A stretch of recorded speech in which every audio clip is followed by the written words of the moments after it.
Hey, I'm Cybermom Heather Flynn. I'm here to talk with you about Zoom again today. This is, I think it's April 9th, and Zoom's been on my mind and everyone I talk to that's involved in security every day. I know security people that have just decided to call Zoom malware. That's pretty harsh. It's a really popular platform. Those same people would probably call Facebook malware. And in fact, one of the privacy issues with Zoom is that they were selling your data to people who subscribe to large companies that use Facebook for marketing to you, creating profiles to you. There are ways to lock down Zoom meetings, and Zoom is seeming to step up to the plate and make a lot of changes. If you're an admin for Zoom, there are so many changes that have happened in the past 24 hours.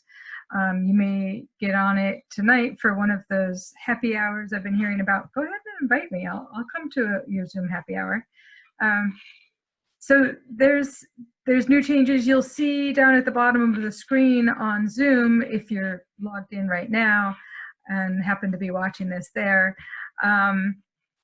There's a new little security button, and under that security button you have new options. You can lock meeting, enable waiting room, and you can disable allowing participants to share screen, to chat, or to rename themselves. It's a really good idea to turn off the chat, rename, and share screen during your meeting. If you're doing something like teaching yoga, you don't need them sharing their screen, and you don't need people chatting with each other during your yoga class. These are things where bad things could happen. People could inadvertently share malware, or somebody who has control of their computer could share malware. But let's not go down that rabbit hole. Right now, I just want to share a couple of new things to make sure that you're doing them. Just before that, I've been talking to people every day who are hosting Zoom meetings, been talking to them about preventing Zoom bombing. That is your word of the day, your cyber vocabulary. Zoom bombing is when haters out there or scammers are doing bad things with your Zoom account, either to you, to your meeting, or to your attendees, and we don't want that happening. They might do things like send malware, which is something I just mentioned, or adware through the chats to your clients or your attendees, or spew hateful things. There's people that, even if you have the sound, if you have everyone muted, they can take a piece of paper and hold it up and say nasty things to your attendees, your participants. Or if you had share screen on, I heard about somebody using the share screen to share porn. There's different ways that can be done, but that's one way that could be done. I'm hearing from different kinds of users. Maybe you are a user who just wants to use Zoom. The other videos I've done have been for administrators of Zoom.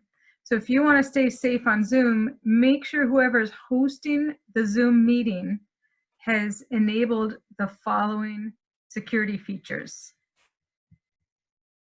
Have them check out Cybermarm website, cybermarm.com, or Cybermarm on Facebook. And there's some videos I've done, and I'll be posting some text-based checklists so that they know how exactly to lock down Zoom. If you're an admin, you have to do your part. Zoom's working on their part to lock down the app, but you have to do some things. Number one, stop posting the link to the meeting publicly. Make people register. Send it to them in some other way. Require a password. That's number two. You have to now require a password. It's default, but there's some steps you still may have to take to make sure that's happening. Enable waiting room. That's supposed to be turned on by default. There are some issues about whether that's actually happening. Check to make sure that you've enabled waiting room, and you have to admit participants. If you need help, get a co-host. Train somebody else to help you. This may mean changing how you publicize events. You might not be posting public links to join the event. People have to change what they're doing. They have to do their part to secure the Zoom meeting. If you have a business, make sure that all of your employees understand all the new rules, how to use them, how to communicate to customers, clients, how the new steps for joining a Zoom meeting. If you're the marketing person or the business, consider having people register with a full name and an email address and even a phone number. If they're joining by phone, you need to be able to identify them. You have to start, when you enable waiting room, if some people are joining in different ways, you have to have a way to identify them. Just be on alert. If you are a co-host or a host, make sure you have a list printed out or somehow ready so that you can check in people. After the meetings, this is another, I'm going to give another piece of advice for the hosts and co-hosts. After everybody you expect to join the meeting is in the meeting, lock the meeting. That new little security button at the bottom, Zoom has made it really easy for you to lock the meeting once people are in. You don't need anyone to join the meeting who shouldn't be in the meeting. You may think Zoom's terrible. Remember one thing, I'm the cyber mom, so I'm going to say this. When you use a free service, your data is what you're paying with. There's not usually anything is free. There's some people that are doing stuff out of the goodness of their heart, and there's some groups like open source groups that are really dedicated to keeping the internet free.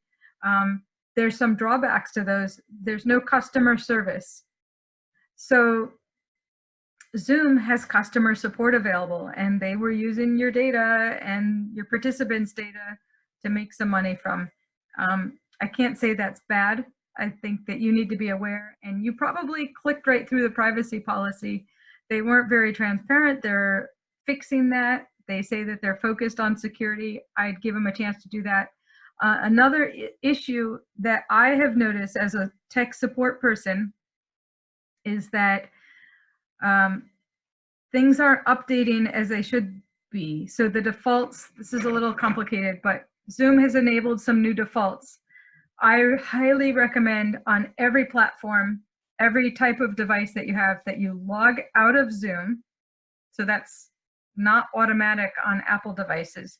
You log out of Zoom, you update your operating system, and then you update the app, and then you log back in so that the new security settings can take effect. If you don't know how to update your computer, this is for users and for admins. Please get in touch. I'll walk you through how to update. We have to go down a bit of a rabbit hole because then I'll need to know if you have, for instance, backed up your computer. This is what I help people with. Contact me, set up a session. We can get your computer backed up and updated. You need these updates in order to protect you in all types of communication. This isn't just Zoom. This is an issue with everything that you're doing that's communicating online right now. We all want to be seeing people. We want to use Facebook Live. We want to use WhatsApp. We want to use what's easy. And we need to do our part for cyber hygiene. That's my PSA for the day. And maybe the last one for this week. I hope the last one that I have to do for this week. I'll be back this weekend. You be safe, be well, practice good cyber hygiene. Over and out.